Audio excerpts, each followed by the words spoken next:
బాపట్ల జిల్లా చీరాలలో క్రిస్మస్ పర్వదినాన్ని పురస్కరించుకుని చర్చిలు రంగురంగుల దీపకాంతులతో దేదీప్యమానంగా వెలిగిపోతున్నాయి. అంతేకాక చర్చిలు ఉన్న ప్రాంతాల్లో ఏర్పాటు చేసిన విద్యుత్ దీపాలంకరణలతో వీధులన్నీ శోభాయమానంగా కనువిందు చేస్తున్నాయి.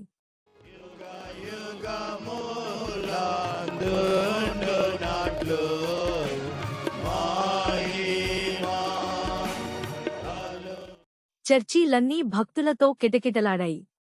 చీరాలలోనే 108 ఏళ్ల చరిత్ర కలిగి అతిపెద్ద చర్చిగా గుర్తింపు పొందిన సెయింట్ మార్క్స్ సెయింటనరీ లూథరన్ చర్చిలో క్రిస్మస్ వేడుకలు మిన్నంటాయి. క్రిస్మస్ వేడుకలకు చీరాల పరిసర ప్రాంతాల్లోని వివిధ గ్రామాల నుండి వచ్చిన వేలమంది ప్రజలతో చర్చి ప్రాంగణం అంతా కిక్కిరిసిపోయింది. దైవ సేవకులు క్రిస్మస్ సందేశాన్ని అందించారు.